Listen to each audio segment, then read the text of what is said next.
Okay, getting the first pick. Oh, get three, Pyro, get three with the Void Kid putting on a clinic.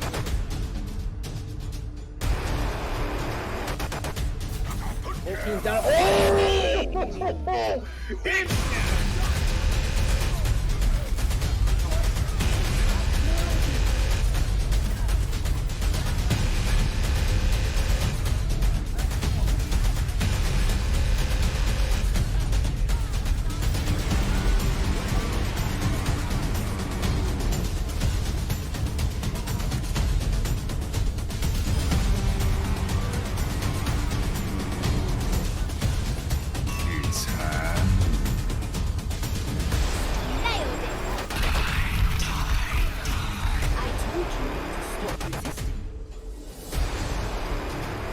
Experience tranquility.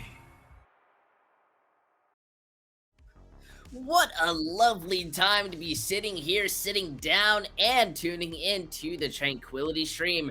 I will be your play-by-play caster today, username _Intel here, joined by NPC Booth. And honestly, I've got to say, before I allow Booth to kind of talk in, we are here with an exciting moment, no longer in the regular weeks. Rather, we are starting out in the knockout rounds with Modify versus Turbo Throwers. And Booth, honestly, I've got to say, it is very interesting to be seeing this.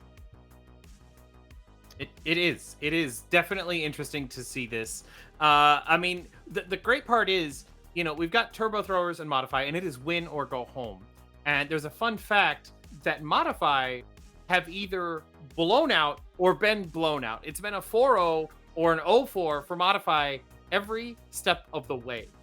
So maybe that ends today. Maybe we go to map 5. It is a first to 3, so it will be a 3-0 or an 0-3. But I don't think so. I think we're going maybe map 5, map 6, map 7. We could theoretically go to map 8 with enough draws on 2CP, which is my favorite map type. And I love 2CP. It's always winnable. We get those 6-6 rounds. It's just amazing. Quality Overwatch played at its peak. You know, I'll definitely give you that, besides from the fact that I can't say your name properly. But either way, I definitely agree. And right now we're rocking with two teams that had gone up against each other within week 1. So there is a lot of history that kind of goes on, especially with being in the knockout.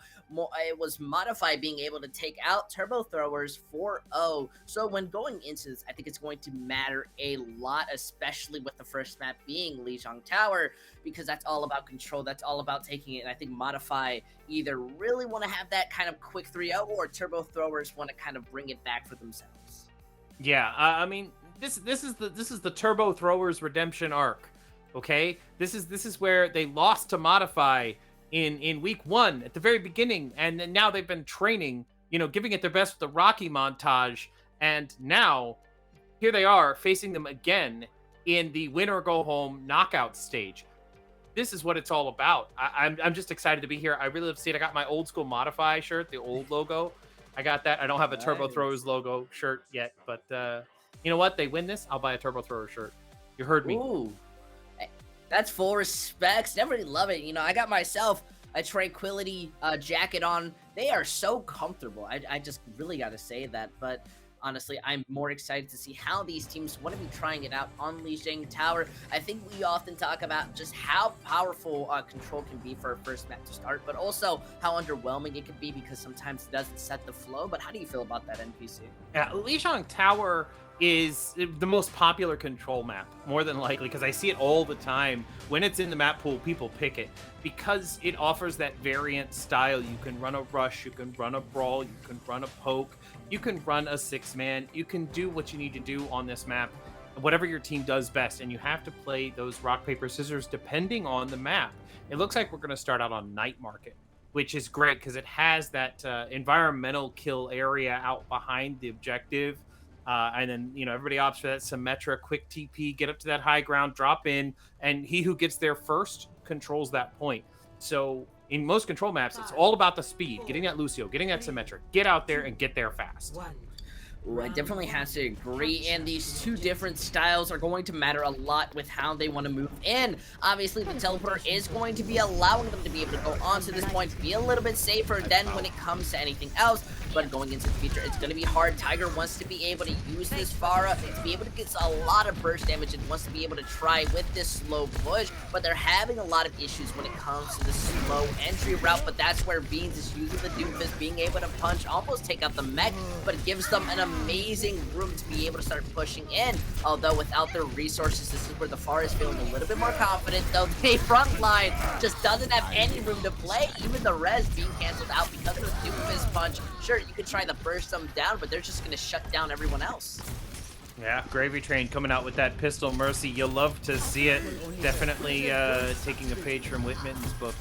But you know, Tiger's on the right track here with a Pharah. It's definitely gonna counter the comp that they're running. That Symmetra Doomfist is a very grounded, very terrestrial composition. So hopefully he can get some picks at range. And once they get up 1-2 players, then they move in. That's how it's done. Ooh, this is incredibly bad to be losing that Baptiste very early. Now we see the Nano go on to Tiger, the barrage pops, but look at that, the EM shuts you down a little bit too open. Combined with this window, look at this, they're feeling perfectly fine. Although the anti is going to be hitting insane, they're going to be losing that Reinhardt. They're trying to even this up, not having that Symmetra. They're really not going to have anyone on the front line pressure, though it seems that Beans is being the true king, being able not only to take out the Baby D.Va, but put pressure onto the Reinhardt, managing to escape just barely somehow. And look at that, they're going to be able to bring it back on the verge of an end. Wow, that was all on the back of Beans. Managing those cooldown abilities and using them at just the precise times to get maximum shield regeneration to stay alive, down to almost 50 HP at some point, but staying alive through that entire encounter. But now this is going to be a harder issue. That window in the middle of the point is a very big, dangerous area. So that bomb makes a space due to using that Dazzle Blossom, but it seems the remake kill is truly what matters. Beans a little bit mad, wants to be able to take out Doodlebugs, maybe take away that damage, give them room to start slowly coming back, especially with that sound barrier. But Beans is starting to be focus fired out, not to be able to survive. Still managing to find out Jocko, bringing the point around to 99%, even with one side just not being able to come back fast enough to be able to defend themselves. We're probably going to be seeing them lose control of the point, even if the focus fire slows down. That could charge being off the point, and, well, now they no longer have it. Yeah, that was definitely the right move to make. Instante charging off the map. I'm a big fan of that. I do that myself accidentally, but I think that time it was on purpose. Your team wants to reset. You've got it to 99. You get in there, you build up some ultimate charge, and then you get out without giving the enemy the satisfaction of the ult charge. That was definitely the right move. Yeah, it also forces you to have to come back on to the points. We're seeing this barrage come out for the turbo throwers, and look at that, a beautiful 2K, forcing out the sound barrier, and now you can freely move in and get those staggers. Yeah, absolutely. D.Va jumping off the side there. That was, you know, once again, another tactical reset on the side of Modify.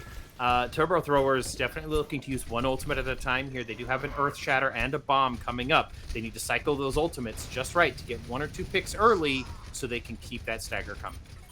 Oh, look, how is that stagger going to happen when they take that teleporter and go behind you? The Shatter coming out from Steve does manage to find out 3. They hit the Baptiste, and that bomb helps make the space so they can continue moving forward. It seems they caught themselves by their own foot, as they're not going to be able to win that fight. Once again, they invested both Shatter and Bomb there, but now they have both support ultimates online, and they are going to have a Death Blossom after next fight.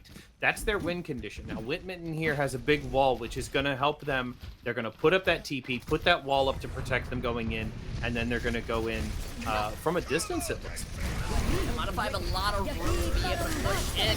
With that Nano going on to the Reinhardt, they just want to be able to take out the Symmetra. It's a good floor, using that charge just to escape. And now you force them to have to waste their time a little bit longer as they're waiting for the to the choke. But look at this, the Valkyrie gets you. You managed to find out Scene, but now you're going into dangerous territories, yet you are unscathed. They're unafraid. Managing to use that high noon, shutting down the res. The Pharah is still alive, but no longer with the Mercy Pocket. and you're just going to be kind of a headshot glory. Now the rest of the team wanting to move back onto the point. Tigers going close to the barrage, trying to hide, but no longer going to be able to survive. With the returning Reinhardt going to be down with that charge, and the Reaper trying to use the Blossom just to make anything happen. It's a little bit of a hurt when that one fight makes sure that Modify is going to be winning the first point of Lijiang Tower. Yeah, that was close. It could have gone either way right there at the end. Beans made the big brain decision. You know what? I got to take care of this Pharah. This Pharah is coming out for us. We need to counter it. Switches over to the Cowboy and ends up taking down the Pharah and everybody else at range, controlling the objective with stuns, and that's exactly what they needed to do. They did it as late as they possibly could. Got to 99 to 99, but once they were up, and they were able to push in and take that objective again. So I think that was definitely what we're going to see. We're going to see 99 to 99s here. I'm really excited. This match, the Turbo Throwers have come a long way since getting 4-0'd in week 1. Turbo have definitely started to put it up. They're adapting and they're improving as we speak. But we're looking at a semi-mirror. There are major differences when it comes to the sidelines. But look, it matters how they're moving in. They managed the Maywall, isolating 3 targets, and look at that. Mr. Doodlebugs is going back to the spawn room combined with Mr. Toast. There's just nothing they can do. The Maywall was a little bit too powerful and shuts down the fight before it can truly start. Yeah, that was a tale of 2 Maywalls. You see, Whitman come in with the Maywall that actually blocks off the window that the other team can't come in through, and then the opposing May puts down a Maywall somewhere on the objective, and Modifier just able to walk around it. Looks like they've switched back off. Tiger's now on that Pharah again, trying to get some of that rain damage. Yeah, it's a little interesting. They're going to be pushing in, wanting to use his Pharah just to make that space. They managed to find out instant, which is absolutely beautiful, because that immortality no longer is going to be protecting anyone. So they move forward, being able to take out the Baptiste and everyone else who's funneling down this small tunnel. Even without a Mercy, they're still able to go through and stop this push. Even with the Reinhardt teleporting back onto the point with the charge trying to make something happen. It's really just a long-lasting staggered fight. Eventually go down, and now you have to come up with another plan. Instante teleporting to the point there, stalling just a little bit longer. It may have given him a little bit of ult charge, so now he has Earth Shatter coming online, but at what expense? I think he gave up a little bit more ult charge than he got, and I don't think that was worth it, but we're going to find out. It looks like they're switching off of that Symmetra, going to a Pharah of their own. Very interesting to be seeing these Pharah's not rocking with the Mercy, but hey, I've seen weirder composition. Now when they're rocking through these funnel tunnels, we want to be seeing them using the map window, already trying to set it up. Whoever uses the ult are going to be set, but the barrage in the backline's not going to get much. The Immortality saves them, but the Reinhardt is stuck taking the 1v1 in the front line. It just seems that Seed's able to kind of go inside and kind of even things out, but it's no longer in the favor of the side of Modified. They've lost too many people. They don't have a support or tank, and the Far Mercy is doing their best. It's just not enough. Yeah, it looks like both teams have switched over to the Pharmacy now. Beans coming back on that McCree just to say, you know what, I'm just at it here with this Pharah. I'm gonna do something about it. The Pharah Tracer on the other side, both dead now.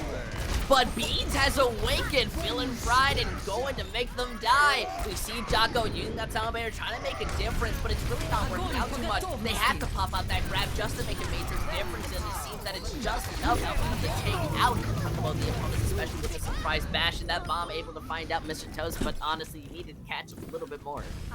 Yeah, Mr. Doodlebugs has switched over to the Desperation Bastion, and you love to see it, chat. He's going on the flank. I don't think they know where he is. He's gonna come out behind him. He's gonna set up after they push in and just raining bullets from behind. That's just something you only see in Tranquility, ladies and gentlemen. I mean, hey, line of sight matters.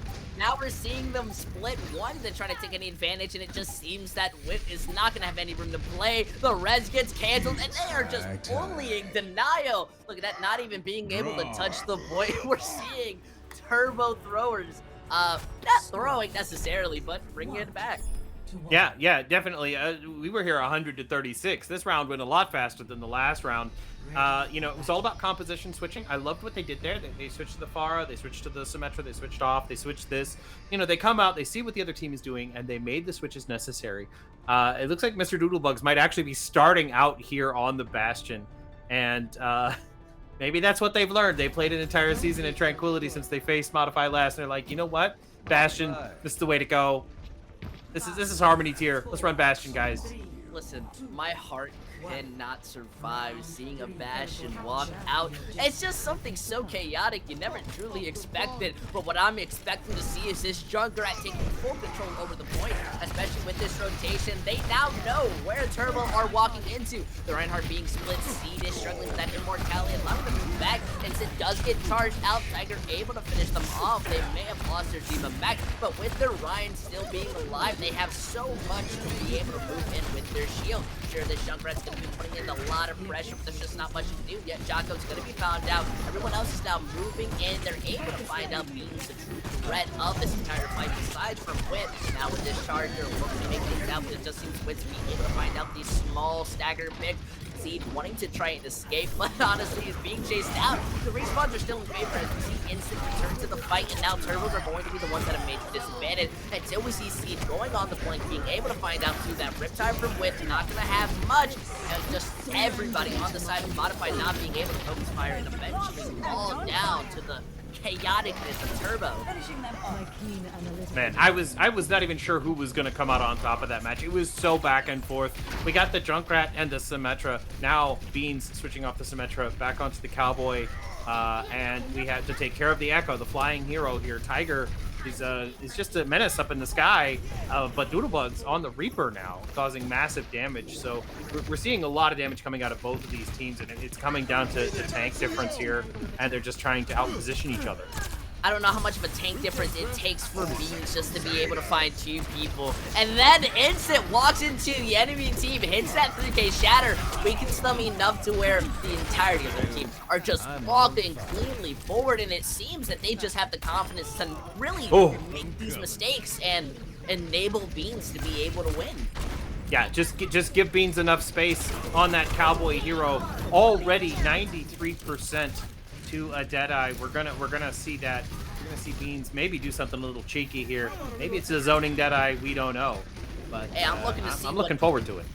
I'm definitely agreeing. The Tigers copy could be something very interesting. It seems that they want to be giving up some space. They're being a little respectful. So gentlemen, or gentle them, if you want to be rocking with that. The immortality's not going to be able to save Wit fast enough, but the high noon is able to find out Tiger before that copy comes out, especially with the Meg. They're not at a major disadvantage until Instant goes a little too forward, gets out, and that Shatter's absolutely free, though Denial's able to use that Sound Barrier, gives enough room for them to be able to find out Seed. Now they're counterplaying, but the point is still inside of Modify. That window's not going to be looking good for anybody on their side. Now with the Visor pop, they are just pumping in an immense amount of damage combined with Coalescence. Modify want to be using this Riptide, trying to make something and able to get that 2K on both of the opponents with an ultimate. Now trying to use his bomb to make something happen. It's all up to Tiger, who's using that copy, basically playing second main tank. And you save that fight, though they do bring that point close to 60 seconds. And somehow are still barely managing to solve it out.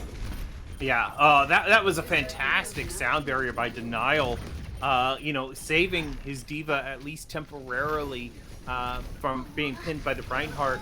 That was a great fight there. But both teams used every ultimate they had. They poured it all into that one because they knew that when the round's 50-50, it's very critical to get that objective and get it up to 80-85%. Yo, what an inspirational charge coming out of Seed, and not one that's being punished. They're alive, pops the shatter, hits the 6. That one really hits 2, but look at that, Mr. Toast is able to get the room and value off of it.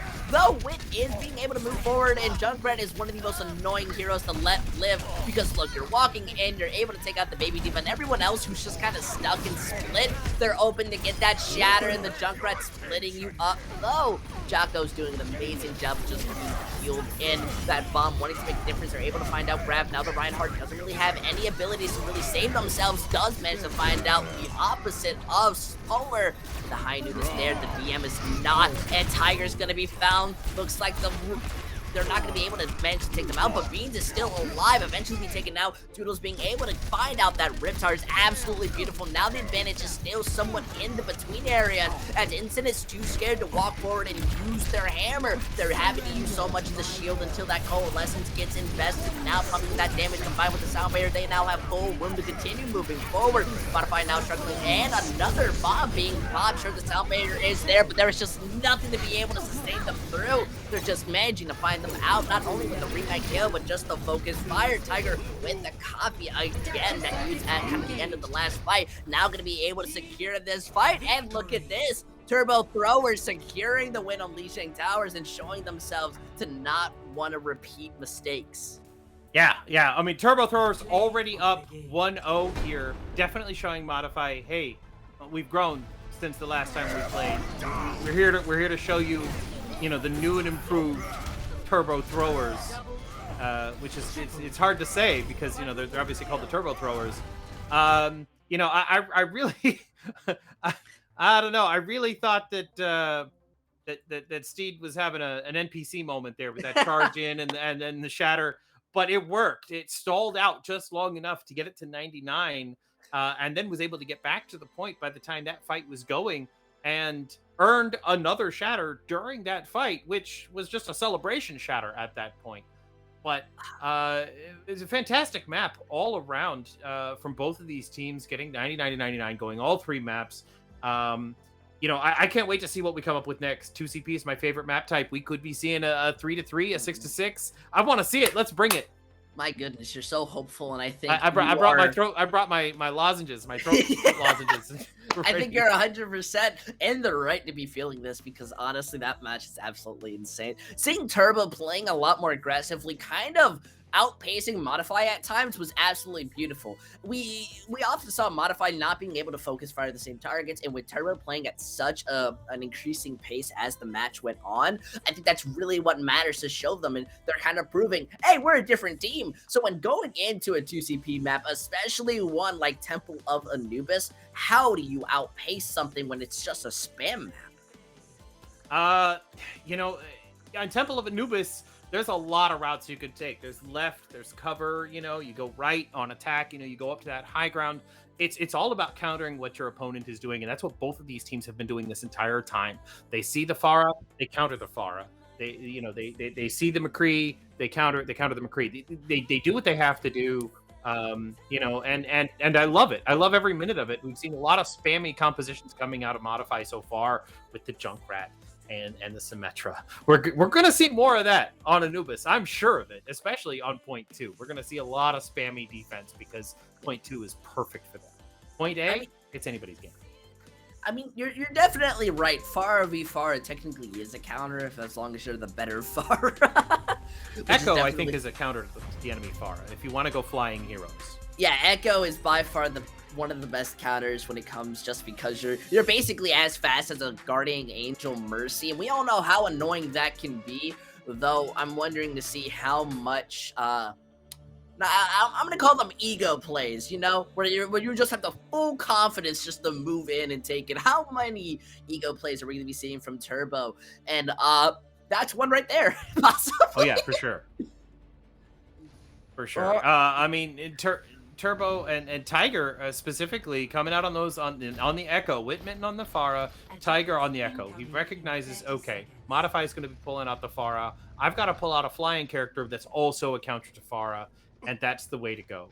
We've got the Pharmacy versus the Echo Mercy, and then Mr. Doodlebugs out here on the Soldier 76. You love to see it. That's also going to be a good counter to the Pharah. So I don't expect Whitman to last very long at all. I feel bad. It's like, I guess the analogy that I want to be going in is like you add a mint into a Coke bottle and it explodes. That's how mint is about to be, because you're just not going to get anything of value. I mean, Beans is on the Widowmaker. Being able to have these sightlines is doing a bit of scouting, and that dive is going to be able to look, but it's mattering how you take this engagement. Look at that, with already taking an insane amount of damage. They can wait and look for the nano, but look at this. Beans able to find out Tiger. Both of these rests is going to be equaling up. They're tied. We're losing Instant and Beans once again. Means you have basically lost this fight. There's nothing you can do but respawn. Yeah, I mean, like I said, I don't know that Whitman's going to get a whole lot of value. Only at 30% to ult charge compared to Tiger's 60 and Doodlebug's also at 60. I wouldn't be surprised to see Whitman switch here to something more like Junkrat, something a little bit more terrestrial. Just get down here, spam out the ground heroes, and then keep going. Whitman, go to the Echo. We're going to go to like a mirror composition here with a Soldier Echo. Hey, I respect the idea. It's kind of hard to stand in one spot and be shot at. It's much better to be able to run like an old man. You have your pacemaker, you know? Either way, the ult economy still is in favor of Turbo, as they're just being able to sit down there on the point. Seems to now is coming up and is looking to build that nano just so that they can engage. Yeah, they do have an ult disadvantage because they switched their composition, so they are going to have to face down a round of ultimates and bait those ultimates out from turbo throwers, and hopefully they can bait out more than 2 or 3, and that way... Yeah, Nano. that way they can try to not get hit by that nano. We're going to be seeing the monkey kind of get hit, and eventually we're going to be seeing Wit stay a little bit too close to the ground. Turbo now have full control over this point. Sure, that res is popped out, but look, the copy from Tiger is going to be able to 1v1, plus this visor. Doodle's just able to overextend, able to pump in that extra damage. Now nobody's able to do anything. They just seem more focused on getting these picks. Even if they had to use about 3 ultimates there, it was well worth it. Yeah, absolutely beautiful sleep there from Denial, covering that. But it looks like everybody on Turbo Throwers has used their ultimates and has built another one, another Diva Bomb and a Shatter coming in here, from Steed and Mr. Toast. So I just the ultimate economy from Turbo Throwers is fantastic right now. They're using 2 or 3, winning the fight, building up 2 or 3 more. Now we are seeing some ultimates come online for Beans and a bomb from Polar. So I think we're gonna love this. I think this is gonna be a good and even fight here with 3 ultimates online for each team. It's either going to be an even fight or it's just going to be a ransom, because look, Jocko uses that window, isolates them off, and that ego charge just goes out while the counter bomb is finding anyone out. Gravy and the remake gets out Doodle, yet Steed and Tiger walking into your entire front slash back line is the one finding you out. They got to feel bad for Polar managing to get those picks, and it just matters nothing in the long run. Yeah, that didn't work out well. I think you said it best when you said the front slash back line, because you weren't exactly sure whether they were front line or back line at that point. The team was a little bit split here. I don't think that Modify really had a plan going in. It was kind of a desperation move.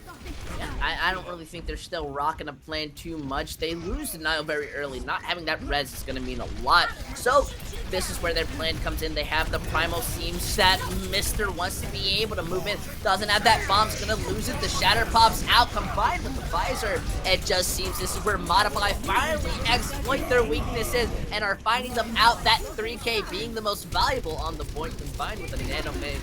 So much room. Now with, the 3 people that are left alive, they're looking to make something happen. Using the Visor on the counter side combined with Tiger's copy. This is a little bit scary. The possibility of them bringing back is now open as Doodle gets 2, and Tiger's fighting onto the point. The only person left being the Echo. I'm sorry, I'm completely lost for words to be able to see a comeback like that. Stopping it just at a tick and a half. Look at this. Modified not going to be able to capture. They now have a scary condition to be able to secure. Wow, the combination of ultimates there from the Tactical Visor from Beans and the duplicate onto the Reinhardt from Whitmitten. It decimated Turbo Throwers. I thought, okay, for sure, this is it. They got like 4. They forgot. They left Mr. Doodlebugs and Gravy Train up there on that mid-high ground, and Doodlebugs just went to town, killing everybody. Running through the Winston bubble, firing down the Mercy, firing down on the Winston, getting back to the point. They only lost 50.3%. I don't think Modify was able to reset and regroup fast enough. What they needed to do was, I mean, they made switches early, but then they committed too many ultimates, at a slower pace. They could have built up more and gone in with 6, and it might have made a difference. But as of right now, it doesn't look like that's possible. Looks like Beans and Whitmitten are coming out on the double hit scan. They're going to go Soldier and Torbjorn. You love to see it. Thank you so much, Wit, for making my dreams come true today. I can definitely understand. I love Torbjorn. I'm pretty sure you can relate to him. So seeing this rock out is going to be great. but they're running a bit more of a slower composition when, again, Turbo have been pulling up the momentum. That's going to be worrying for them. Yeah, they're just getting into position here. Instante on the Orisa. My heart goes out to you, my man.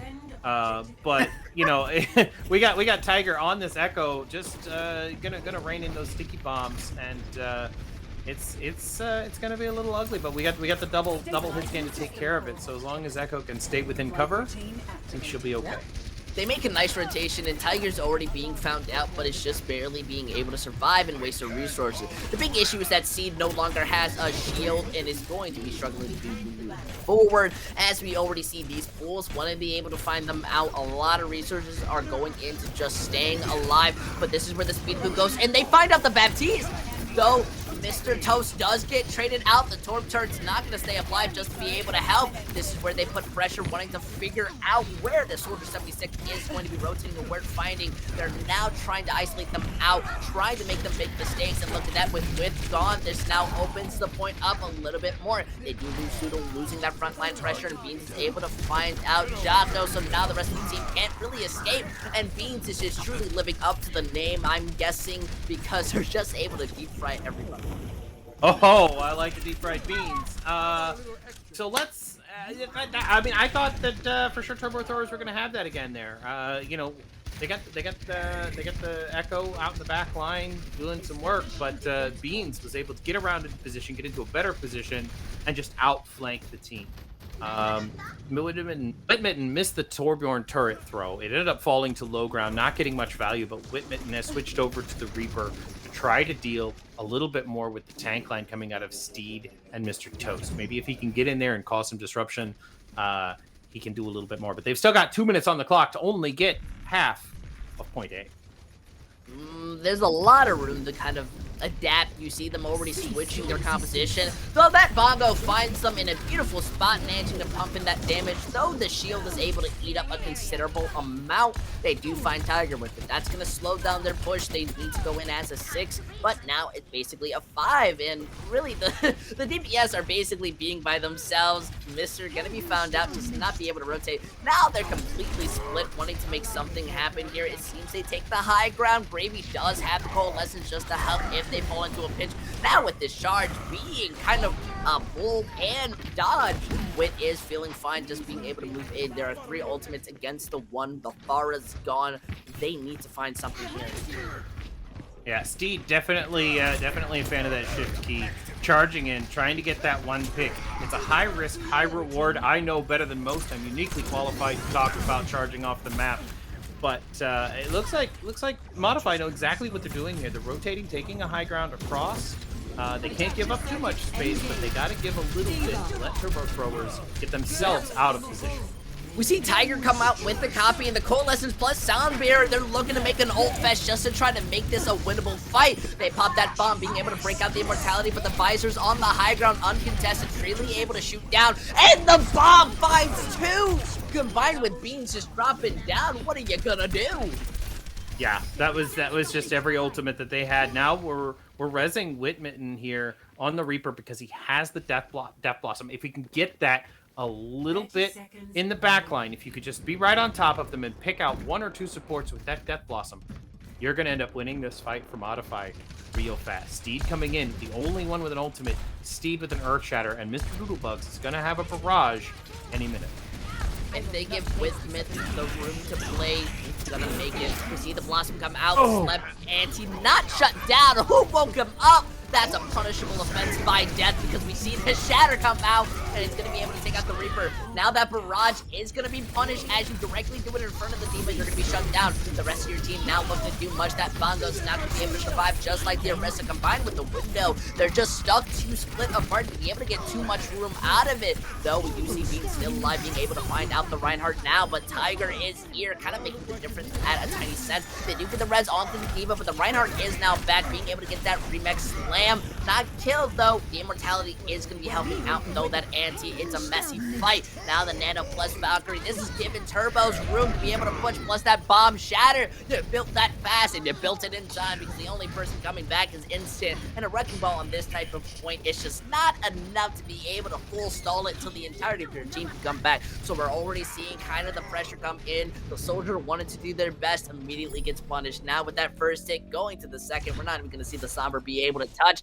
because look at that. Turbo Throwers just barely bring it back. This is truly tied, but they have brought it to match point already. Yeah, well, like I said, I love 2CP. Sometimes it goes 6-6, but sometimes it's win or go home. You full hold point A, or that's just it. And I love exactly what these teams have been doing. We almost saw Modify pull it off there. Only a couple of critical mistakes there. The Death Blossom getting slept at the end, that was really unfortunate. Didn't get any value other than a little bit of damage. Got slept, got woken up. He managed to survive, but it put Modify on their back feet, on their back foot, just trying to stay alive instead of on the aggressive stance that I think they wanted to take. So either way, that could have gone either way. That last fight was really chaotic. I really thought they were going to have it, but the Resurrections just came in clutch. Turbo Throwers up 2-0. We could see the Modify curse. We could see after halftime. We are going to take a 10-minute break, but after halftime, we're going to see if they're going to get 0-3'd. If it could happen, you never know. But Turbo Throwers looking to keep that curse going, and we'll see what happens.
Welcome back, everybody. I'm pretty sure you weren't really missing us too much because this match has been on our mind continuously, and I think it's been overtaking everything. I think we're more excited to see how this is going to be taken because Turbo Throwers making a difference, not repeating their mistakes of week one, taking the lead at match point already.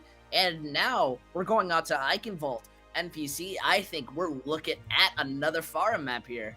Oh, definitely. There's a lot of Pharah potential, both on point 1 and point 2. Once you get indoors, that Pharah potential plummets to the ground. So I think we're not going to see that, but we are going to see some Pharah and some Echo play. I can almost guarantee it at the very beginning and possibly on the bridge phase. But before we get into this map, I want to drop real quick that Jetpack Cats and Ragnarok Loki are playing right now. And their map right now is 2-0 Loki on top. However, I've been told that one of the players from Jetpack Cats was not present for the first 2 maps and has now arrived. So we'll see if Jetpack Cats can pull off a reverse sweep. We'll just have to wait, stay tuned and find out. But I'm giving you that game break right now. But now that we know Jetpack Cats are also on match point, let's take a look here at what we've got coming out. It looks like Tiger on that Pharah. Looks like coming out here, it's just a comfort pick. Whitman also on the Pharah, but Beans rocking the Cowboy and Mr. Doodlebugs on the Soldier 76. So we do have almost a mirrored composition, with the exception of Soldier and Cowboy. Definitely some varying changes. I know somebody who, if they saw the Cowboy rocking out against a Soldier, just in fury lies with them. Though we'll have to see how it'll work. Going out, looks like that glass is going to be blocked, but this is truly a fight of Width versus Tiger. The Fires are just going to be able to hit so much burst damage. Just look at Instante. It's just already taken down the half health. I'm pronouncing how I want, as they're having to kind of play around, see what they can do, but they don't really have too much room. Tiger's being hit with so much poke damage that Steve just cannot keep up with it or kind of play around it. Width still is kind of playing far back behind the house, not going to be able to kind of help into the team until they take that rotation.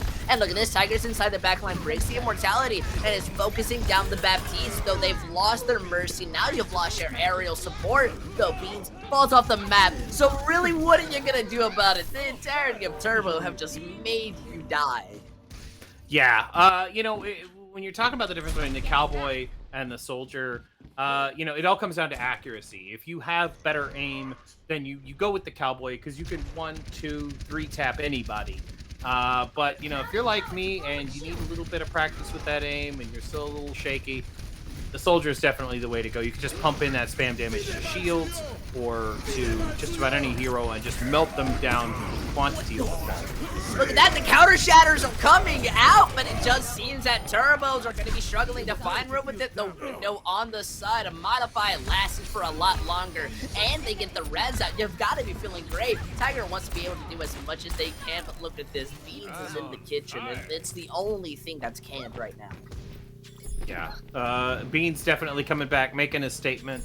All right, you don't push me off the map, all right? I'm going to push you guys off the point. Whitmitten, almost a barrage, matching Tiger and Doodlebugs step for step here. The 2 DPS getting their ultimates online. Also, both Diva Bombs coming online. Oh, nope, my mistake. Super Polar Burr only has 67%, whereas Mr. Toast already has. Yeah, that remake percentage sometimes is very confusing. It seems that Instante is kind of stuck inside the enemy's front line, is at 131, gets that mortality, and lives. I've never seen that before, but this is where you see that bomb combined with the visor gets popped. They are so angry they want to find something. It seems that Doodle's able to get the 2K before the Reinhardt can try to shield it, and even then, Doodle's able to break through and find that 3rd kill. Now they're looking to pick off the rest of the targets. Tiger's going down dangerously low, is going to be found out, which is going to be an issue as respawns are coming in. Look at this bomb. They want to be able to try to make anything happen. The Mercy is not going to get hit with that shield, just to be able to be protected. Go, Doodle, finds out the Mercy. It helps. You're trading out the noobs there. You lose your back. What a confusing fight, just to be able to see these teams still consistently wanting to take the edge over. You were wanting to be seeing kind of just the aggression go out. We're seeing Modify move forward. Zed wants to try to stay alive, but there's just nothing on their favor. Tiger is, though, hiding. Kind of like a slippery slope, is going to retreat, wait their time, and come back for the next fight. Yeah, coming up here with the barrage, ready to go. Gonna make it happen. Nope, Whitman's found you. Oh, but Tiger gets the best of him because he had a pocket Mercy.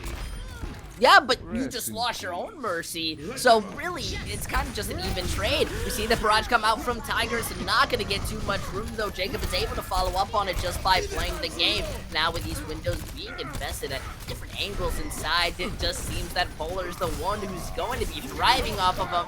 Just being able to move forward. Wit's now going to be returning with this barrage, but they have nothing to worry about. It's the only person on the point, truly a diva, as this Moira is going to be retreating, going to be moving back, and they have continuously pushed this point, and now we're on the third one. Yeah, that was definitely some good patience out of Wit. You could see he was going in there with the Pharah, intending to use the barrage, but once that diva was out of mech, he realized this fight is over, we've won it. Let me just kind of hold on and do some more poke damage. But he's got to use that barrage right now and then just get out and change, because he's not going to live long against all the damage that's coming out.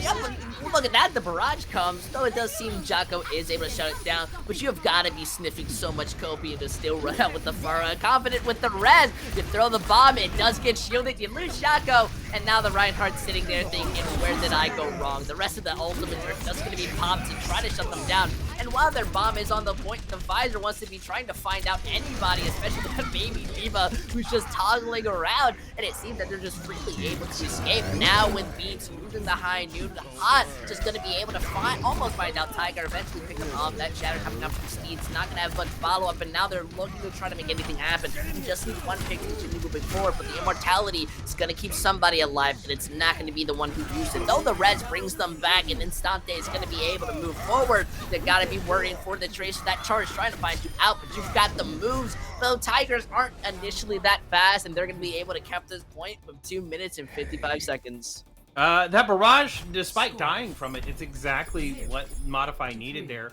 He used the barrage early, got one pick, traded for it, but while everybody was focusing that Pharah in the sky, his team was able to move in underneath.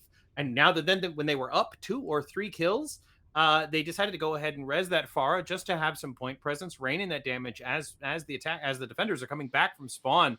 And I like what they were doing there. They just kept that up, and then the very next time Whitmitten died, switched over to the Reaper, teleported back to the point, got there just in time to help them clear out that damage, and just clear the objective and get that with 2 minutes and 55 seconds. That's a pretty good time for Eichenwald.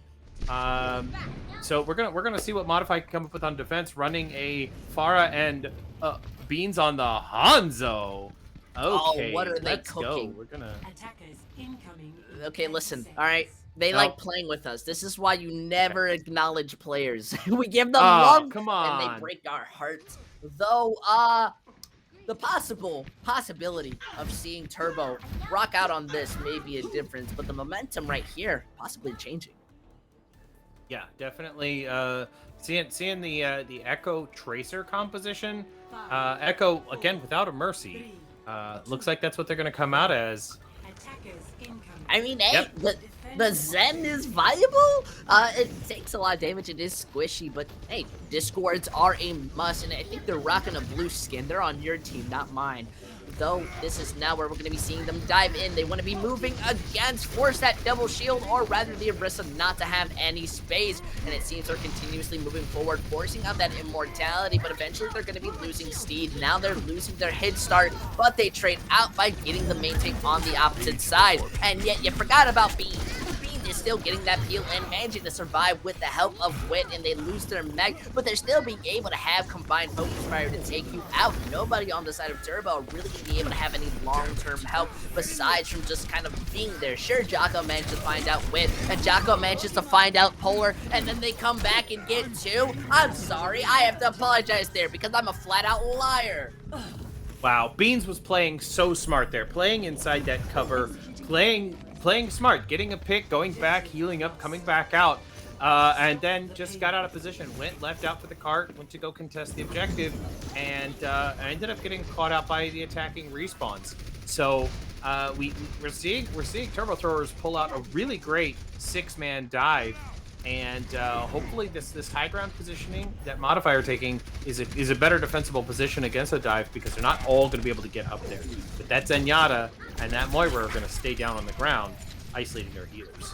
Hey, they're saying you can have a time bank all you want. If we just push forward, you can't stop us. Though losing your monkey does mean you technically stop them, especially with Tiger just barely surviving that initial push. We are going to be seeing some swap and some good poke, but that direct hit is going to be taking out Doodles. Now with Tiger inside the backline, they're looking to make something happen, but the entirety of Turbo really can't push forward. They're immensely staggered. Yeah. I mean, they did a fantastic job of turning around. Now, it looks like Mr. Doodlebugs has gone on to the Soldier to get that range damage to take care of the Pharah from Whitman. The 6-man dive wasn't working out. We've gone to the Reinhardt. We're still on the Moira and the Zen, but that's because they almost have ultimates. But I wouldn't be surprised if we see somebody switch off onto the Mercy just to react a little bit closer. Oh, look at that. The visor from the high ground combined with the window. That does an intense amount of damage. Plus, you have that shield to take out the mech to enable the res. Honestly, what a clean and nice fight. I mean, the payload does end up moving to a good position to where they can kind of hide from it. But they use that bomb and they're pushing forward. They really don't have anything to worry about. But Turbo have a lot to.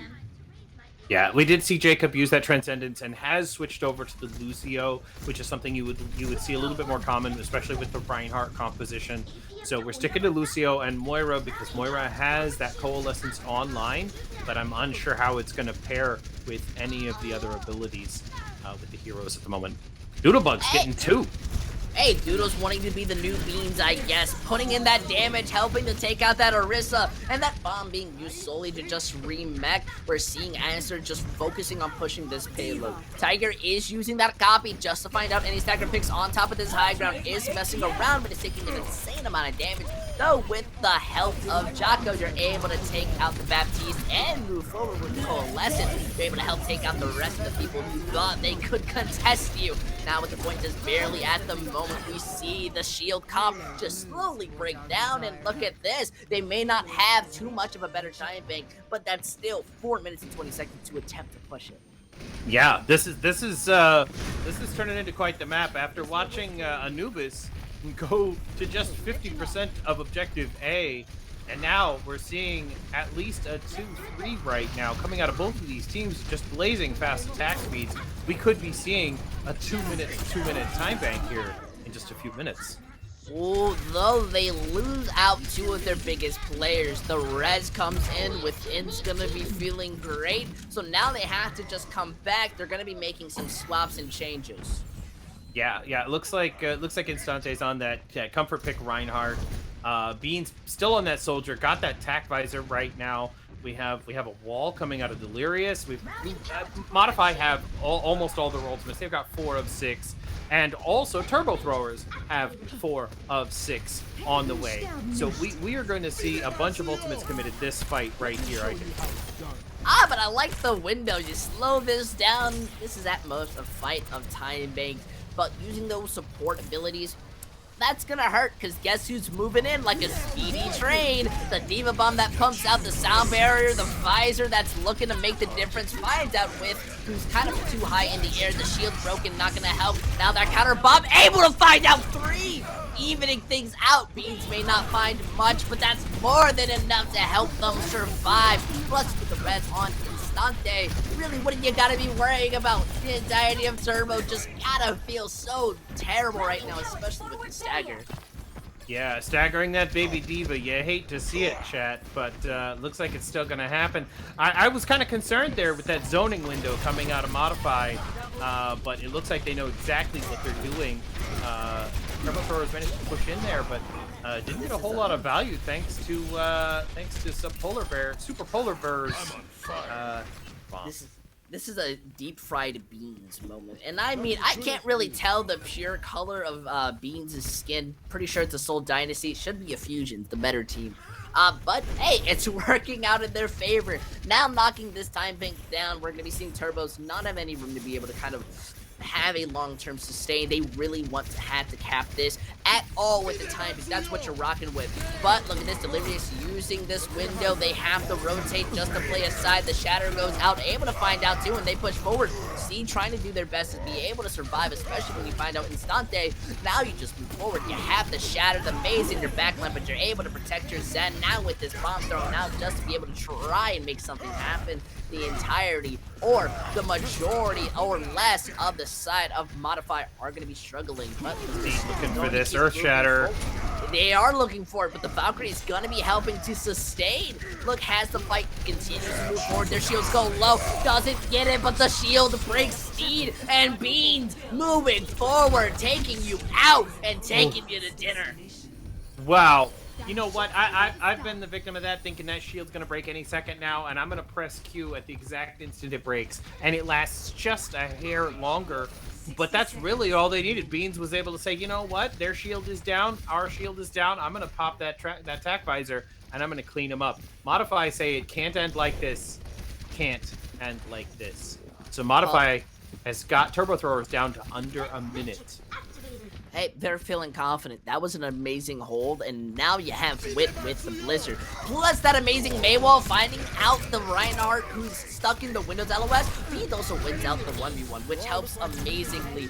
Though Entante does charge a little bit too inspirational to be found out. Now this bomb has no shield to protect you from. Vian still gets the remake kill, and the Blizzard wanting to help make something. But look at that, Harmony is in here, Tranquility saves them, and they're pushing forward, especially with Doodle having the visor, popping it now. He's going to be finding out any late targets who are trying to stall up this point. They're bringing it close, just want it in overtime. The Baptiste Bastion comes out as well. Looking to make anything happen. They find 2 picks right now. This may have just turned the change in their favor. Though the Bastion walks out, it's going to be taken up by Tiger. Beans now on the Doomfist, looking for that 1-punch kill. Looking to make something happen. They have to keep touching. They're struggling, yet Tiger is bringing out the Fury. The Shatter now helping them out as Instante is being able to move forward. Use that hammer and shut them down. What an amazing attempt and push, because you're just nothing you can do. And yet Steed pops that Shatter, doesn't get charged or cancel. Trying to make much of a difference, trying to bring it back. You don't want to lose it like that, especially with Jocko dying to the bomb. But look at this, Modify brings it back. They win out Eichenwaldt and stop an impressive push. Oh man, Instante, I thought it was all over right there. Got that really late pin. Saw that Maywall block out the enemy Reinhardt, and I thought for sure Instante can go in here and charge that Rein and get that kill. And looks like his charge might have been a cooldown or something, because he waited a little bit too long. That wall went down. He charged right through it into the enemy backline, and I thought for sure this was it. This was the opening that Turbo Throwers were looking for. They pushed in. They almost captured that point, but the inspirational Bastion coming out from Whitman. He says, you know what, Turbo Throwers, you pulled out a Bastion on me. I'm going to pull out a Bastion on you. And he made it happen, and you love to see the Bastion. I feel like when you counterplay the enemy team like that, you're doing it with extreme prejudice. You are just saying, well, we can do it. It's last second. What are you gonna do? Focus down the Bastion? Yeah, exactly. This is our defense. What are you gonna do? Run Bastion back at us? Because they didn't have a chance. They'd already stalled it into overtime. So either way, Modify had won that fight, and they're lucky they cleaned it up when they did.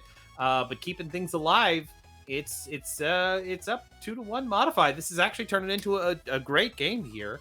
You know, just to update you on the Jetpack Cats, looks like Jetpack Cats have captured all 3 points with time remaining on everybody's favorite map, King's Row, and are now defending against Ragnarok Loki. So maybe the Jetpack Cats can pull off the reverse sweep, just like Modify are trying to do. Hey, I gotta just say, it's continuing to move forward. These teams are ready to make differences and continue to try to just make the slightest advantage. And that's what we saw in Modify. They completely had a different atmosphere in order to where they were playing. We saw them play a lot more aggressively. They weren't wasting ultimate. And just a bit of a shout out, their Baptiste built a window during that last phase. Every fight. Do you know how hard that is, NPC? Yeah, that's ridiculous. Getting tremendous value from your Baptiste, all that AoE healing, all that ranged healing. You can just stand in the back, rain in some damage, rain in the healing, all at one time. Just fantastic support play from both teams. I love watching where this is going. I just can't imagine a better start to the playoffs than getting 2 reverse sweeps. That would just blow everybody's mind right here. So we'll see if we can make that magic happen for you. Go to map 5. Right now, Modify have got to pick Rialto as their next map. Or, I'm sorry, Turbo Throwers are going to pick the map. Yeah, Route 66. it is I gonna apologize. be. It's going to be Route 66 is going to be the next map for the Turbo Throwers. So it's going to be a payload map. We're going to see a lot of that Pharah again, because that's definitely going to be a payload map favorite. We're see some Pharah, see some Echo. We're going to see the counter comps coming in, and I'm just excited. We've seen Six-Man Dive. We've seen Poke. We've seen Spam. We've seen the bunker with the Torbjorn and the soldier. We've seen it. We've seen it all. We've seen it all here, and we're not done yet. Man, I just imagine we had a counter right now of how much these DPSs are kind of flexing around, because I think we've seen a tiny bit of everything. Obviously not something like a Sombra, we did see it, but it was just for like a stall and recontest. But pretty much the entire of the like roster, I think, has majorly been played, and that's amazing to see. I think Overwatch is finally in that spot to where, or at least in this division, to where you can comfortably run anything you want, and it works. Yeah, I love the rock paper scissors meta. When there isn't one set in stone meta, when you say, okay, they're running brawl, we're gonna run poke. We're running dive, we're gonna run bunker. There's always a counter. There's a rock, a paper, and a scissors, and it's always winnable. You just have to adapt to what your team is giving. Well, and I'm excited. I think this is going to be a great map. Route 66 is probably one of the better escort maps for me anyway. I really enjoy it. It has the different phases. You have the first phase, very, very brawly, a little bit of high ground. Then the streets phase, of course, lots and lots of high ground, lots of Pharah control there. And then, of course, the indoor third phase, where it's going to be a little bit more long sight lines, lots of hit scan, lots of spam coming down that main choke. So we're going to see these teams adapt and improvise and overcome, as they say. Listen, I'm going to be real with you. I think Route 66 is one of the more underrated ones, because I definitely see, you were a bit seeing the stars out a bit ago when you were saying Rialto, and I definitely agree. Rialto is by far one of the most popular ones, at least, but I think Route 66 works. It has no composition specifics to the way you want to play it. You can go out on the brawl, you can go out on the double shield, double bubble, dive. It works with basically anything, but I think it's very much a momentum-based map, which is why a lot of teams don't try to work on it. Though Turbo, they're probably not feeling discouraged. Losing a map, it was close to losing it, so you still are feeling great about yourselves. It's basically anyone's game. Oh, absolutely, and they're still on match point. They just have to win one more. Modify have to win 2 more. It is first to 3. So we are going to see more games. We're going to see at least 4 maps. This will be the 4th map. We see at least this one. And then obviously if Modify make it happen here, we're going to see the map 5, which you never know. You never know what you're going to see here at Tranquility. It's the home of the close 3-0. Tranquility has always been one of the most emotionally abusive relationships I've had with watching Overwatch, because some days I get a nice game, clean 3 to 4-0. We get to, it's like it's feeling great, and then another day you just have one of these matches where it is just tying your heart, where they're saying, no, we're one-sided, and then another team is like, no, you can't, and my heart can't handle it. I've got to be honest with you, NBC. It is too much. I need to know who is the better team. But they're so even at this moment that it's going down to the individual playmaking. Yeah. I mean, it's gonna come down to who counters better, who does the rock paper scissors. They're gonna see him on that dive. I mean, we're gonna see the Pharah Echo. I think right at the gate. I think both teams are gonna go either Pharah or Echo, and they're gonna come out and they're gonna rain that damage in at the very beginning. I'd like to see the Symmetra counter here, especially on Route 66. That it's a good defense strategy to get that teleporter out, get your people back to the objective, because you can hold, sometimes 3 or 4 points there. If you hold early by the train cars and don't let that payload move at the very beginning, you can build up that ult charge, get that second fight by the gas station, and if you've got that Symmetra teleporter, you can get a third fight right before the doors start. So I'd like to see that come out here from the defending team. Which I believe is going to be Turbo Throwers. But we'll see. They're probably going to run the Pharah Cowboy composition that they've been running, because it's been working. Yeah, I gotta say, not often I see teams try to rock out with a Symmetra. I'm using the word rock out a lot. I don't know what era I'm in, but Oh, we what? were wrong. We were so wrong. Yeah, what era are they in? Mr. Doodle Bugs has sat here and gone out with Beat Boop. Yep. Welcome to 2016, everybody. There's this new game, Overwatch, and you should play Genji and Bastion. Okay, those are the best heroes. Oh man.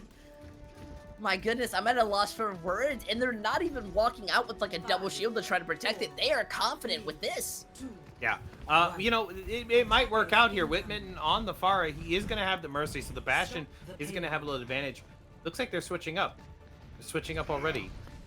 Delirious and Denial swapped heroes for the Mercy and the Ana. I think if you're feeling confident, if you're feeling a little bit happy, maybe don't run out with the Pharah. Though Doodles is doing an amazing job, and look at that! Almost melts the monkey in a second with a little bit more focus fire. It would have been terrible. Now with this flank coming in from Tiger, the Ana doesn't even get room to play the game. It's entirely a good focus plan because you have to put resources into somewhere, and you cannot put resources into that bash, the Bastion, because look, there's just not much you can do besides reset, come up with a plan B, and still be hit with an immense amount of hope. Though Tiger is going to be eventually punished, staying with Jocko just for kind of being out of position, and now we see the Bastion trying to hide out, playing Peekaboo, who's going to find out the Pharah, now move into a fire field where the rest of the teams are there to hit them with the anti and eventually pick you off. Seems like the Bastion strategy eventually now it is going to be shut down, so do they stick on it or do they keep switching it up? At 70% to ultimate, I'd say you stick on it because you do get that second recontest right here by the gas station. Try to build that ultimate up, go in and use it, and then you switch on point 2. Tiger, okay, switching over to the Cowboy. I was about to say, sticking with the Genji would probably be a mistake when you have 30% ult charge, but switching over now, again, the Ashe, you get a little bit more range, hopefully take down that pharmacy with Ashe and build up a Bob to contest the point. They just let them have it. Man, I mean, hey, I think you're really relying on getting room to set up, but the Bastion immediately is being shot at. Entirely rude. Just trying to live their life, get their hat in Overwatch 2. Alright, you don't need to be rude, but it seems that they get that revenge onto the monkey. Yeah, Steed has switched off of the Reinhardt, so there's absolutely no shield whatsoever to Bastion. This is not the beta. Bastion does not have a shield of his own. Mr. Doodlebugs now has configuration tank and is going to use it just to zoning ultimate, I suppose. Tranquility, add that to the top 10 biggest moments within Tranquility. Yeah, that's gonna go in the highlight reel right there. Yeah, definitely think you gotta be wondering what's going on there, but I guess you can set up and build it back up. Now with the window and the isolation, they use the nano early. They're gonna be fighting off, but the Primo from Instante basically needs to run in and basically go out without a worry. Though it seems that they're prioritizing trying to escape and take less damage, moving in that bomb, going out, hoping to find out anyone. Seems it gets out Beans, but they've lost the Bastion, so it is an even trade. With Hassel Barrage wants to wait for that bubble to be gone just to be able to take out that monkey, but it's still not enough. That res going on to Beans, giving them the advantage in this fight. The D-Mech now eventually here. We're seeing the entirety of Turbo sort of struggling without that Bastion kind of helping to isolate and focus people out. This is where we see them making the switches as they slowly and continuously get poked out. Steed even wanting to use that Primal Rage just to stall this point as long as possible, although you've just wasted a big resource and now your time bank and stagger is just gone. Yeah, Mr. Doodlebug still on the Bastion, trying to make it work. Apparently getting a little bit of value killing the Pharah, but not too much because the res comes in. You know, Modify did a fantastic job. They got all their ultimates online. They summoned Zodia the Forbidden One, and then they used one ultimate at a time, starting with the Primal Rage and then the Valkyrie. Yeah, but the Bastion, not the Bastion, the Pharah Barrage tried its best, and the Bastion also tried. It just seems that they just are caught down in the worst angle to be playing this composition. I mean, hey, I'll give you props for consistently running it, but just as Doodle's doing, it's about time you switch it up. Yeah. Doodlebugs realized that the Bastion isn't going to do any work. Actually, I think the Bastion could do more work here in the long sightlines indoor tunnel area of this area, but I feel like the Soldier is probably the better pick just for some self-sustain, a little bit more range. But Beans now with that tack visor, Whitmitten on the far halfway to that barrage. Maybe he switches at his next death, or maybe he sticks it out. I'm gonna say he switches here at 65%. Yeah, I definitely agree, but the res is going to be making that difference. Steve does get that nano, allowing them to move forward, but they've lost Jocko, so the consistent healing is going to be relied on to Dub, especially with Wit inside their backline. It's a worrying factor. There is a lot of angles that you have to be worrying about, and it seems that Jocko rather would have to face it head on. That bomb comes out, Wit is gone, and it seems they find out denial. You're going to be feeling that in the morning, because you're just going to wish that you didn't get picked up. We're going to be seeing now the entirety of their team kind of more confused on how to take this next fight. Yeah, this next fight, they need to change up their composition. Whitmitten, of course, going over to the Reaper, which is going to be a fantastic way to kind of get into the backline and turn around and deal with Steed on the Winston and Mr. Toast on the D.Va. Dealing that spread pattern of those shotguns, dealing a ton of damage right up front to both of those tanks is really going to help Modify push in here. Super Polar has a D.Va bomb ready to go. Yep, but I like to see how Beans is using the visor to push forward. Oh, I don't know why you would take that visor fight, especially when Beans has a nano, immediately wins it and is looking better. Though Tiger is going to get revenge for their ally finding them out. The D.Va's going to be the only one with an ultimate. They have lost the primary of their team, but not having that monkey is going to hurt. But it seems that bomb is looking to find out Jocko perfectly in position. Though it seems that Nile is getting killed out perfectly by their Mercy, and eventually, well, now the Mister is going to be feeling a bit more in denial, being punished. They have the combination, and more importantly, they have the team advantage. Their monkeys returned, and they can push forward. It just seems Steed has to use that primal race to try to survive just to do much, but Asante is mirroring that, kind of just seeing all around. It's a very messy fight, and it's gone back in favor of Turbo. It just seems Manifest aren't finishing it out fast enough, and now they're not going to be able to push that payload anymore. Yeah, they did a pretty good job of trading out there while still moving the payload the entire time. Instante now switching over to the Reinhardt, which is going to be a much better brawl here. Beans switched over to the Tracer to get back to that fight faster. Is almost built a Pulse Bomb at almost 70%.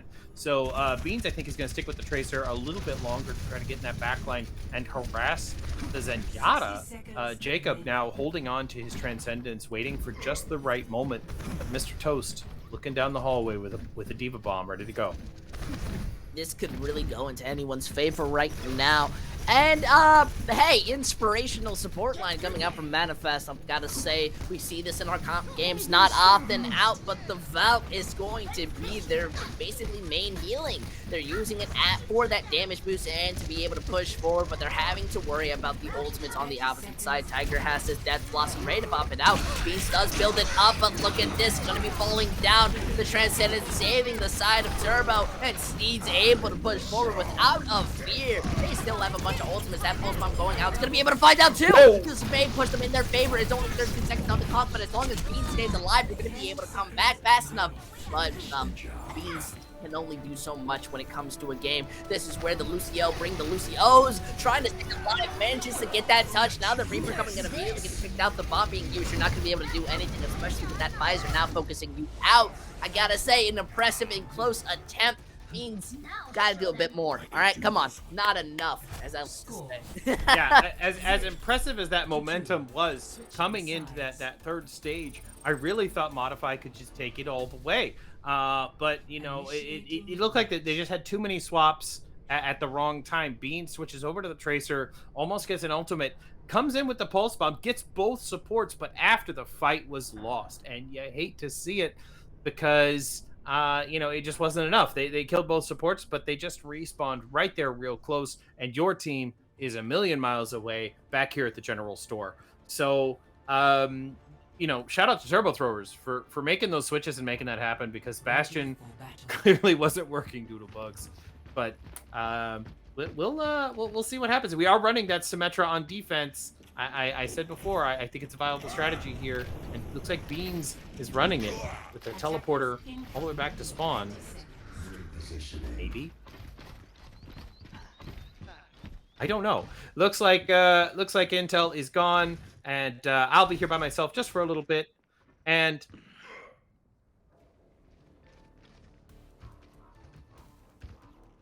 wow. Okay. Okay. Intel is throwing between maps right now, but it's fine. We're about to see this banger of a map right here, right now. They did run the Symmetra. Beans is on that Symmetra. They're gonna ultra close hold. They've been listening to me. I love it when this happens because it makes me seem big brain. Yeah, Ultra close hold. It's a good strategy to run. Beans is walking out and using the Overwatch League skin officially, trying to just burn down the damage, but it seems that they're going to be losing Denial in the midst of this. And Tiger is putting out so much burst damage while they're in this small corridor that the entirety of their team is going to be direct hit it. They're going to be taken out, but at least they have another fight on this phase. Wow, Tiger really made that happen there for that team. That was kind of the only counter they were going to have, is getting in that range damage, because they were running that Reaper and Symmetra. They didn't really have any sort of hit scan, but Beans has switched off of the Symmetra and is now on to Soldier 76. But Tiger gets the 3K! That basically is a good indicator at a team fight win, because now the rest of Manifest want to be doing as much as they can to stall this out, maybe get a pick. You manage to find out.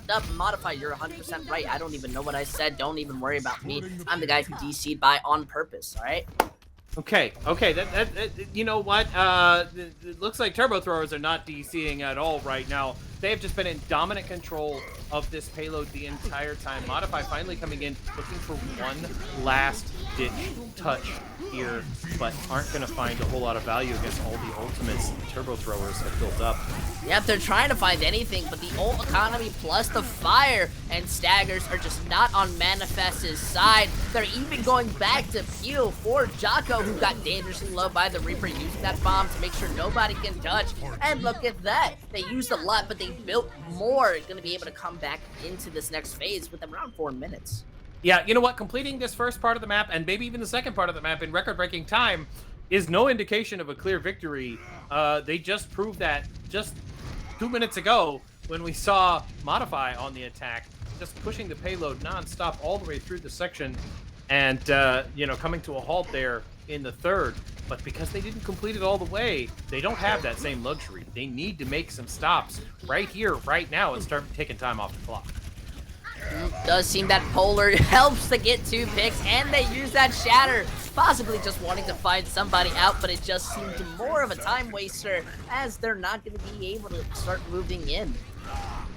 Okay, Instante with the inspirational Shatter there.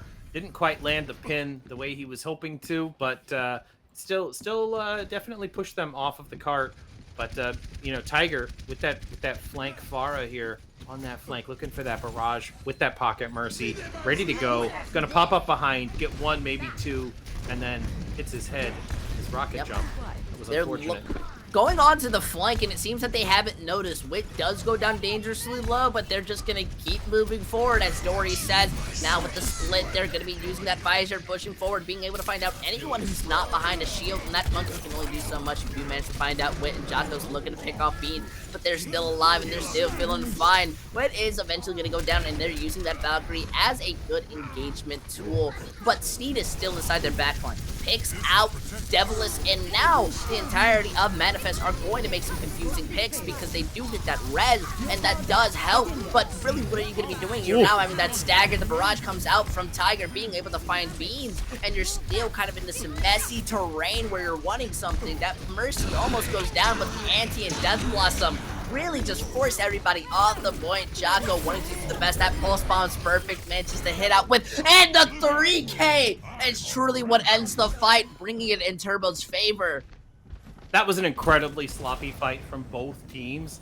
You know, it was always winnable either direction. I questioned Steed popping the Primal Rage early, but it turned out he was able to last long enough to at least get 1 pick and keep stalling the objective, cause enough disruption for the rest of his team to come back. He knew he had spawn advantage, and he was able to just make the most out of that bad situation. But it looks like now Tiger still getting the upper hand with the Pharah in the sky. Yeah, they tried to use that shatter to make some type of opening, but unfortunately it was just too much damage and they get isolated out. Now the rest of their team, who are just stuck inside that small corridor, are being hit and nobody is contesting the payload. It's not a C9 anyone, it's just a point capture, though Polar is helping to kind of slow this down. Does eventually get staggered, but now it's last fight territory. Well, not last fight territory, but last room territory. Yes, definitely last room territory, and basically you've got 2 fights if you're Modify. They're gonna make it to this corner here once they win this fight, and then you have to hold them right there in front of that in front of the USA truck. Otherwise, you're gonna lose. Modify have a long way to hold. Turbo Throwers only have 2.5 minutes to push this, but they've got some ultimates coming online. I think they're just going to play for ultimates. They're going to build their ultimates, take their time, play the slow game, which is exactly what they're good at. Then they're going to rush in. They're going to press Q 6 times, not all at once, one at a time, and then they're going to take this objective. Yep, they are stopping it just barely at the ring. Tiger goes down. That's a bit more confidence building until Beans eventually gets hit with that pulse bomb. Now there's a res coming out. Seed able to find out Instante. You're feeling great and you're moving forward. That bomb's a Hail Mary and it's able to find out too. That's a beautiful, but the Visor wants to be trying to make something. Beans is trying to be the hero, but Polar's the one getting the 2K. Beans gets the third. They eat the barrage, trying to take out the bar, eventually being able to. My goodness, 11 meters sweat beyond the brow. That was down to the individual playmaking because the Mercy can try and do what they want, but that gun is not strong enough. No, definitely not. If they can get that stagger on that Mercy, that would be big. And they do. Okay, Instante, Ben rezzed on the objective. Probably should have waited for the respawn there, but either way, that works out. You're just not going to have that resurrect available for another 30 seconds. That was close. It was extremely close for Modify, but they managed to make it happen, pressing one ultimate at a time. Turbo Throwers used almost all their ultimates. Yeah, they're gonna be rocky. They're gonna be playing in a rocky field. We do see Doodles looking to use his pulse bomb, taking an immediate amount of damage, isn't able to recall and is going to perish. Though they are able to find out Beans going into the backline. The dive's working in their favor. Look at this, Tiber pulling out the Genji. Not one you see often. Though Jocko does go down, they have the window, but the Reinhardt's not gonna be there to help and heal. They do get the res, but eventually the flush support line. It's really only the tank that's there to stall, try to make something different. Instante is coming up on the Shatter as a type of opener, but it's going down before it can truly be used. But Tiger struggling to kind of isolate and figure them out. This is where Steed truly comes in to help you. The Blossom able to find Tiger eventually, but the bomb is there, gets the rematch kill onto Toad. It's a long fight, but Steed is still feeling confident. They're going out for that charge, has to Shatter freely to use it. It's gonna be able to miss. That gets blocked by the bubble, but the Nano's gonna be hitting Steed before they lose their Ana, but they've lost the fight in total, and it's going down to the wire. Woof! 30 seconds left. That fight was another chaotic one. Every single ultimate used on the board and every team making trades. Whitmitten onto the Bastion. Let's go. All right. You know what? This is desperation time. Right now, it's do or die, especially for Modify. Trying to get this win here to send it to a map 5. If they lose this, they are out. Oh, there is no losing, it's only moving forward. But they find out the Bastion, this is where the Blade comes in. Able to find out Beans, looking for the people inside the Immortality who are low. But look at this, they're finding the value, the bomb's there, but Jocko's also popping out with the Jonak skin, being able to find the majority of the team, and now popping into the D.Va. They can't contest, they can't do much, as Turbo Throwers, they bring it back, they make sure they're not going to a map 5, being able to win it out 3-1. Wow, Turbo Throwers clinch the series by switching to Genji. That's something I never thought I'd say in 2021, but here we are.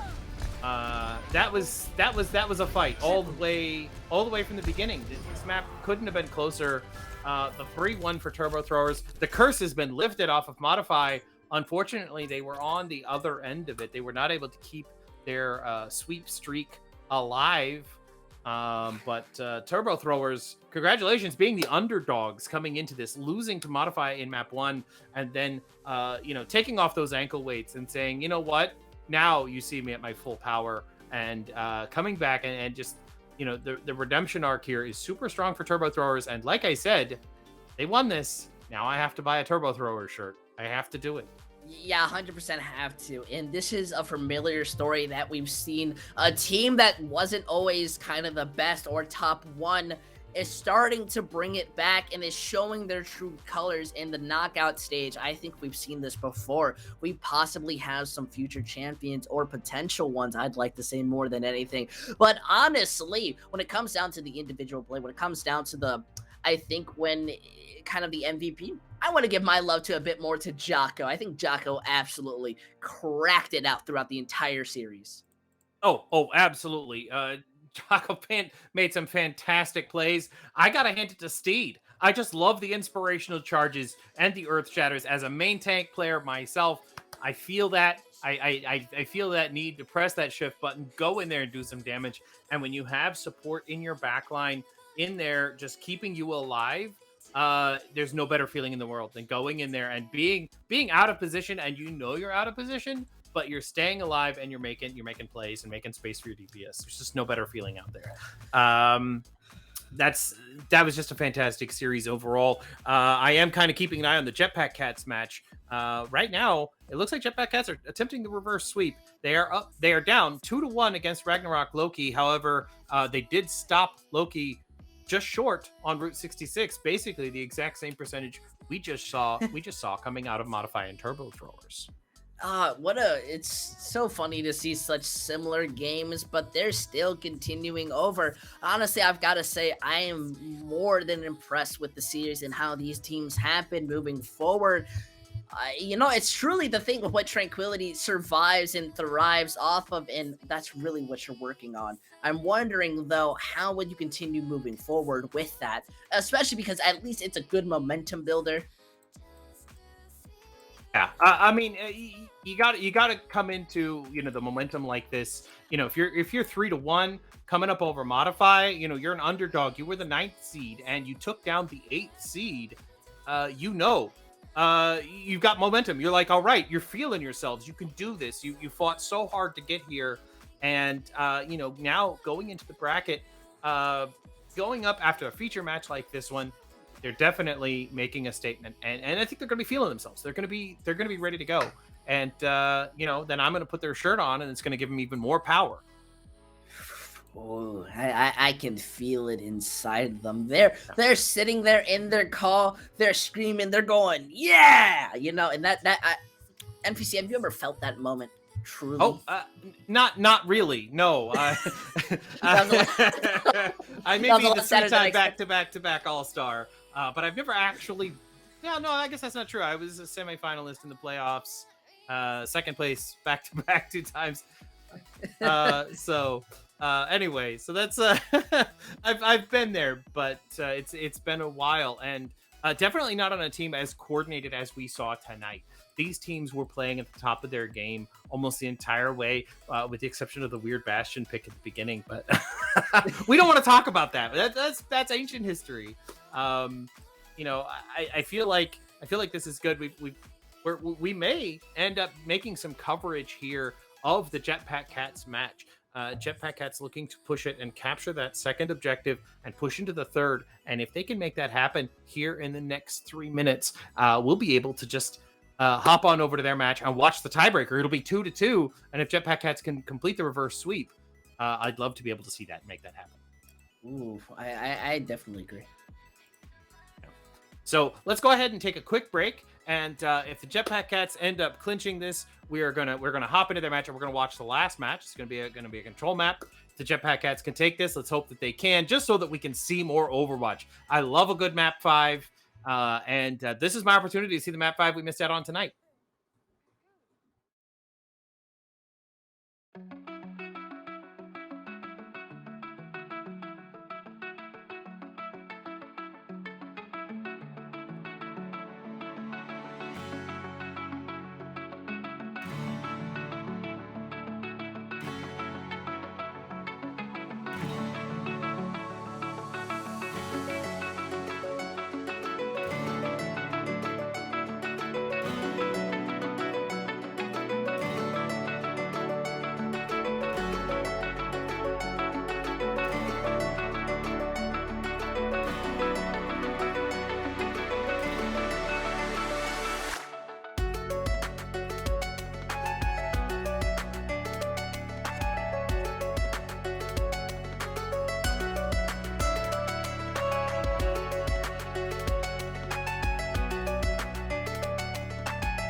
Welcome here, everybody. I'd say welcome back, but we weren't showing this match before. But we're still here because this is the map 5 you've been expecting. JPC versus Loki. And NPC, how do you feel about this? I'm just saying, NPC and the Jetpack Cats in a reverse sweep map 5. Name a better combo. Yeah, it's gonna happen. I wanted to see a map 5, and now I get to see it.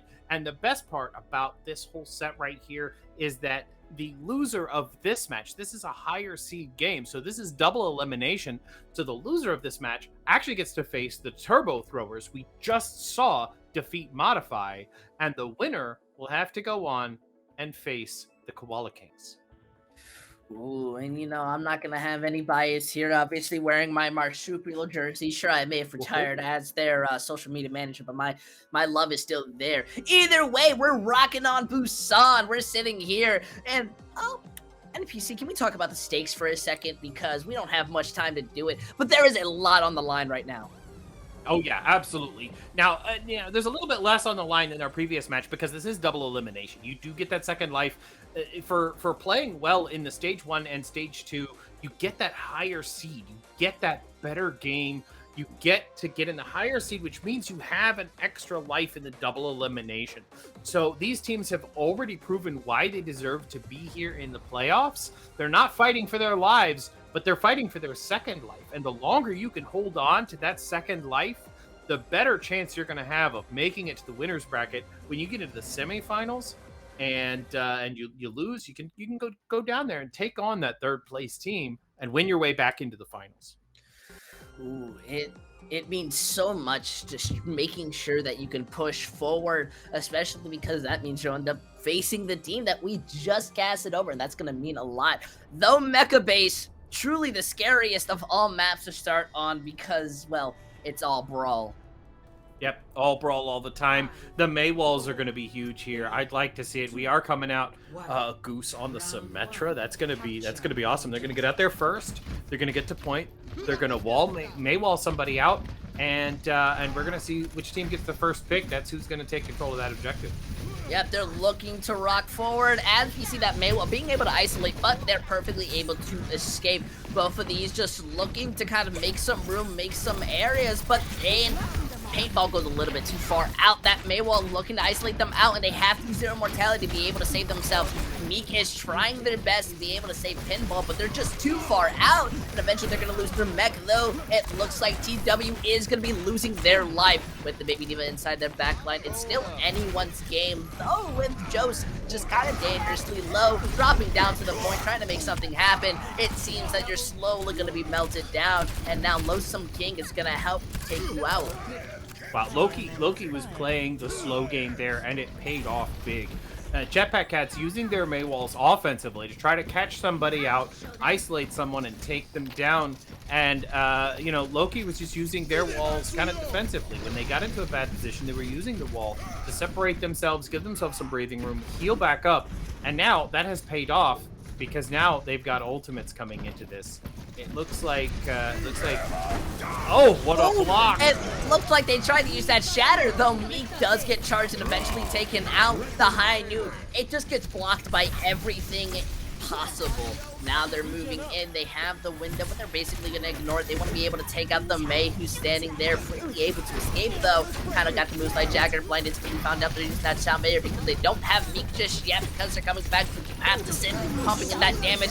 Now with the Blizzard there, that Sound Mayor is going to be wishing to use it a second later because nobody, well, it seems everybody's going to be able to kind of survive. Jose is going to be found out, but now this gives them continuous room to move forward. Just when TW built up that Blizzard, this is now when they're losing the fight. Yeah, this is great defensive play from Loki. They're coming around here. Mech using the shield to kind of look around the corner. I like this a lot. This is a tactic that I have yet to master. But he knows where they're coming from. They're all going to drop down on the objective. Oh, another block. That bomb's going to be able to find out TW, and it seems that Joe is just not going to be able to live. Plus, that window on the high ground, it's a little aggressive, but hey, doesn't really matter. You're now in last fight territory. Oh, absolutely. That block, that shatter block, You know, it might have looked small brain, but really it was a bomb shatter combo. They had to choose one. He couldn't shield both, and they ended up getting a lot of value out of that Diva bomb. So I feel like that was worth the ultimate combo. Hey, I'd have to say I agree. Now they're moving in. That Blizzard's able to start freezing. They find the tanky DPS, but they don't touch! I can't Ooh, That is- JPC9. That is the definition of C9ing. That hurts. That hurts so much. I can't believe it. It does. The defensive play coming out of Loki is super strong here. Sips T getting that giant bomb at the end, but it just wasn't enough. It turns out there's a little bit more to this story. The first 2 maps Jetpack Cats lost, Twisted was not in the game, couldn't make it. They ended up having a ringer, but now, after the second half, after that halftime, Twisted has come back and has led them to this sweep so far. We're going to see if we can make it happen, but so far, you know, the patience coming out of Loki, waiting for JPC to come in, overextend, and then get those kills. Oh, and a pause. Having that patience, and then coming, you know, letting Jetpack Cats push into them, getting that pick, 1-2 picks, then taking the point. That's working out for them. And JPC, it looks like their team composition is showing a Torbjorn Widowmaker. We don't know if that's actually what we're going to see, but that definitely plays more like Loki's style. They're not going to be pushing in to them with a Widowmaker and a Torbjorn. They're going to be kind of waiting for Loki to push in, especially if Loki come out here with a Tracer and a Genji on that 5-man dive. 6-man dive. I definitely have to see. I feel like this pause is going to be a good moment because they're having some technical difficulties, but this gives you a second to breathe. Also because the point just opened and now both teams can see what composition they're running. That is the best pause I've ever seen. They have a moment to switch if they want to, but from what you're seeing and from what I'm seeing, I think this is very much a sort of rock, paper, scissors opportunity now. Yeah, I'm looking forward to the Torbjorn. I certainly hope you're not trolling me there, Twisted, because Torbjorn definitely put in a lot of work in our last game, and I'd love to see it put in some work here, especially on this map from Busan. This is the Sanctuary, something like that. It's got the one with the drum in the center. I forgot the exact name of it. But it, you know, it has a lot of open space there, but there's a lot of cover around the perimeter of the objective. So this is going to give Torbjorn a lot of room to work, I think, especially, like I said, if your opponents are coming out on a 6-man dive, that Torbjorn turret, somebody has to get out of position to take care of that turret because they have no range to deal with it whatsoever. Yep, now this is where they're setting up, moving over to the drum. This is where they're kind of wanting to just make some adaptations or changes, but look at this. Both angles are set there. The dive is wanting to just kind of set up, but it seems set. The shield, the Orisa, is perfectly fine sitting down there. Joe's feeling happy because now they have to use all their resources to move into you. And they have now taken an immense amount of poke as Andrew is already having to just kind of take a second to breathe. They're already waiting out the captures on one side. Now they move in. This is where the dive and the focus fire is going to be there. They take out the immortality, but Mika's going to be found out during the chaos. Yet Goose is able to find out, blinded, and now they're slowly moving. But the dive, still, it's all up to Goose. He's being able to find out these low targets who are immensely kind of pressured out. But it's only so much as we're seeing the Baptiste eventually get found out, and now the Briggs looking at poke, and it seems that they're finally going to be able to manage. Though this was one long of a fight, it's slowly being more into their favor. Even if that Orisa and D.Va are still going to be there, there's not much that they can do, as we already see Goose putting more pressure back onto the Cowboy, and there's just nothing left for them besides a plan B. Well, I mean, they did get 42% of the percentage charge there, and they're still vying for more. They're diving in one after another, and they finally lose it at almost 50%, 47%. That's actually pretty respectable. But once again, we're seeing that slow, patient rotation coming out of Loki, playing it defensively, moving all the way around, waiting until somebody finally makes a mistake, finally gets out of position, and now they're in a position themselves. And they got it. Really good position to be able to hit that 2K bomb, force everyone to just reset and move back. Honestly, pretty good right now. Yeah, this is it. This is the map 5. You know, this is the last one. The Jetpack Cats really have to come back. They have to catch somebody out of position. They have to get that pick and move back in if they need to have any chance whatsoever, because we could see this end right here right now in the next, 2 minutes. Yep, they're going to push forward, going to be able to find out TW while the rest of the team are now playing on the points. In the high noon end, Bongo is a good combo, but not when there is a Primaling Monkey inside your face. Meek, though, takes too much damage. He's going to be found out. Now the rally's there to be able to move them. It's an ult fest, and they want to make something different, but the Pulse Bomb, well, the Demon Bomb not going to have much. That Blade being punished the moment it gets thrown out, and yet Goose is still inside backline, finding out your support. This is kind of the big issue that we're seeing moving forward now. Both of these teams don't really have much of support line besides from the Brigitte, as we see the Tracer trying to do much. The Orisa being able to pull, but the Break truly being the one to find the value off of it. Now the rest of the dive trying to do as much as they can, but this is where kind of the bunker composition works the best. And as they try to stall it out, to put this into one fight territory. So that is the bright side. Yes, Goose is doing a fantastic job getting behind and harassing Vig on the Baptiste. Getting back there as Tracer and just harassing the Baptiste so he forces to either use the lamp on himself or die, and he won't use the lamp on anyone. So it's a Sophie's choice there for that Baptiste. Taking him out of the equation early gives his team a lot of wiggle room. But Jetpack Cat's now just trying to play that patient game, but I don't think they're doing a good job of it. Twisted's getting back in there with that Tracer, maybe a little bit out of position.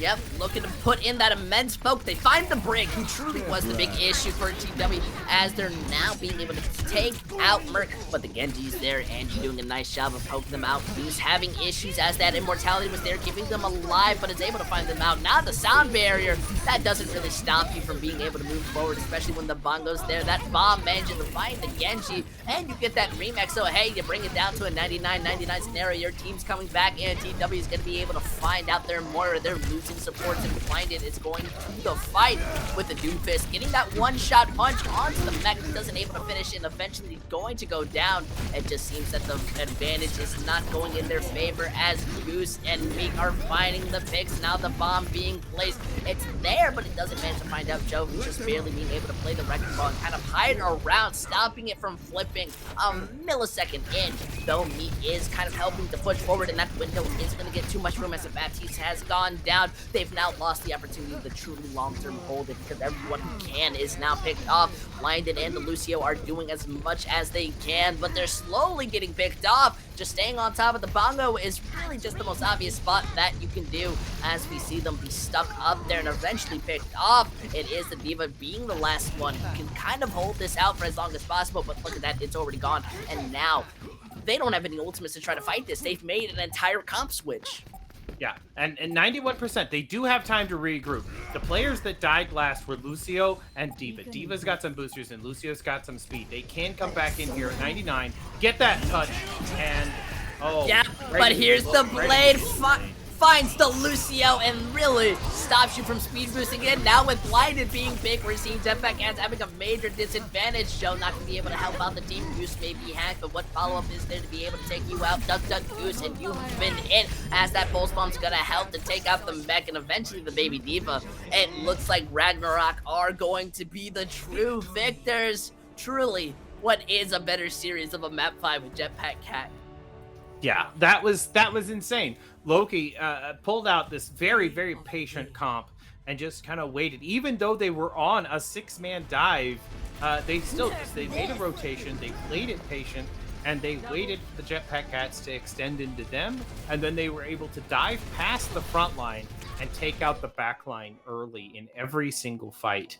That was a dominant performance from these teams, from both the teams, in fact, and I think I'm glad we're going to get to see more of both of them, because we're going to see the Jetpack Cats take on the Turbo Throwers next week, and we're going to get to see Ragnarok Loki move on in the winners bracket to take on the Koala Kings. So that's going to be an uphill battle, I think. We saw Loki play a very patient composition, but I don't think they're going to be able to play quite as patiently when they're facing the Koala Kings.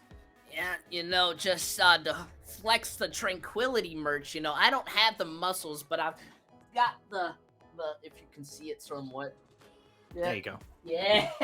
Oh, I'm gonna fall. Either way, I definitely have to agree. Moving forward, each one of these teams have to switch up their styles. They've been exposed, they've been shown, and I'm wondering what type of changes they're definitely gonna have to make. But honestly, it's going to be one to have to stay tuned. Tranquility seems to have one of its most competitive seasons so far.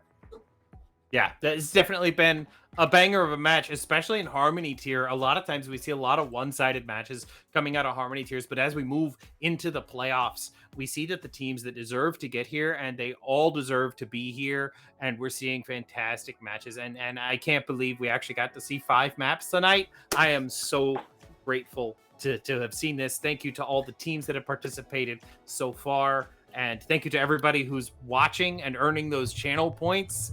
That's just it's been an honor to be here in extra time. Thank you so much to Booth for producing and Intel for hanging out with us this evening. We've got some other matches. We have no extra content tonight. We have no Coach's Corner tonight. But tomorrow we've got a Transcendence tier feature match. Intel, do you know what match that's going to be? Do I know it's going to be? I'm 100% correct. I know it's going to be the Whirlwind Windcats. That's a lot of W's. And Doomsday. It's going to be produced by Cav and casted by Juggle God and KW Ing. And I think that's going to be an amazing match. You're definitely wanting to stay tuned in, especially the rest of the week, as we're basically just going to be keep moving forward with match. Absolutely, because after that, I certainly hope Juggle God is feeling better. If not, I might be returning. You never know what to expect Wednesday nights. Then Thursday night, we've got Ragnarok Freya versus Poseidon, and that's going to be another Ragnarok. So we're going to see the Jetpack Cats sister team tomorrow, and then we're going to see the Loki sister team on Thursday. And Discord tier feature matches are always bangers. So we're going to get to see that. And then after that, we get to see a special edition of the Beat Drop hosted by Booth himself. Ooh. So I'm definitely tuning in for that one. Yeah, I definitely am too. But honestly, again, thank you everyone. If you're interested in keeping up to date with Tranquility, we have a lot of social medias, the YouTube, the Twitter, the Twitch, Facebook, Discord. Stay up to date. You can follow all of them and you'll make sure to be notified on every match. If you join the Discord, you'll have direct contact, being able to see what's going on with inside the community. It's a lot of love and it's a lot of great things. But either way, we thank you so much for every sub, bit, anything that's happening. Either way, that is the end of today's match or matches. We'll see you next time when it comes down to Tranquility, matches.